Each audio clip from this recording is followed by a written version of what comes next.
নেতাজি সুভাষচন্দ্র বসু স্মৃতি বিজড়িত নোয়াপাড়া থানায় পালিত হল তাঁর 129তম জন্মদিন।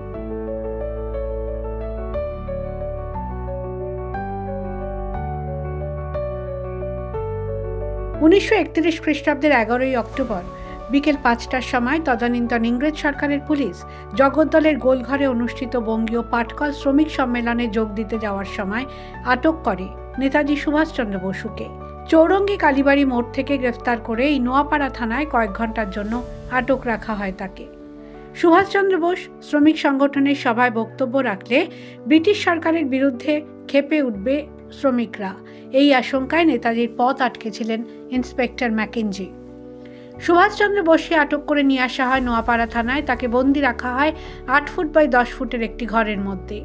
অবশেষে শ্রমিকদের সভায় বক্তব্য রাখবেন না এমন মুচলেখা দিয়ে ছাড়া পান নেতাজি। স্বাধীনতার পর সুভাষ বোসকে যে ঘরে আটকে রাখা হয়েছিল সেই ঘরটি সরকারের পক্ষ থেকে সংরক্ষণ করা হয়। নোয়াপাড়া থানার সৌভাগ্য কি ইতিহাসের একটা পৃষ্ঠে নোয়াপাড়া থানারও একটা স্থান রয়েছে। 11ই অক্টোবর 1931-এ নেতাজি সুভাষচন্দ্র বোস উনি জগদ্দল কোনো একটা শ্রমিক অনুষ্ঠানে যাচ্ছিলেন।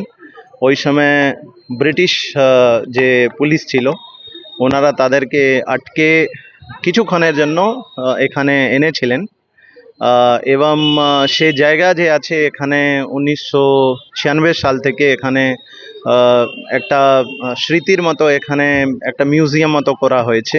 প্রতি বছর এখানে আমরা এই দিনটাকে পালিত করি। এখানে ওনার যে স্ট্যাচু রয়েছে সেখানে মাল্যদান হয়, আমরা দ্বীপ প্রজ্বলিত করি এবং আজকের দিন এই যে মিউজিয়াম আছে সেটা পাবলিকের জন্য খোলা থাকে। এটা আমরা আরও চেষ্টা করব এটাকে আরও আমরা আগামী বছর উন্নত করতে পারি এবং বেশিরভাগ লোক হয়তো জানে না, আমিও নিজেও জানতাম না। আমি যখন সিপি হয়ে এখানে এসেছি নোয়াপাড়া থানায় তখন জানতে পারলাম কি এরকম একটা হিস্টোরিক্যাল মোমেন্ট আর যেটা নোয়াপাড়া থানা আছে সেটা ওর একটা ভাগ রয়েছে।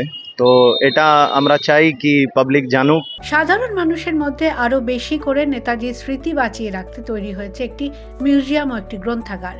নেতাজির জন্মদিনটি বিশেষভাবে পালিত হয় এই থানায়। নেতাজির মতন একজন মানুষকে যাকে আমরা এত শ্রদ্ধা জানিয়ে আসছি, যার জন্মদিনকে পরাক্রম দিবস হিসেবে পালন করা হয়, যে মানুষটা দেশের স্বাধীনতার জন্য নিজের জীবন পর্যন্ত বাজি রেখেছিলেন, তাকে আজকে তার জন্মদিনে অনেক সম্মান এবং শ্রদ্ধা জানাই। এবং তার জন্মদিনকে স্মরণীয় করে রাখার জন্য আজ এখানে একটি কুইজ প্রতিযোগিতা আয়োজন করা হয়েছিল। খুবই ভালো লাগছে প্রতিযোগিতায় অংশগ্রহণ করে এবং নেতাজির এই 129তম জন্মবার্ষিকীতে তাকে জানাই আমার সশ্রদ্ধ এবং সশ্রদ্ধ প্রণাম।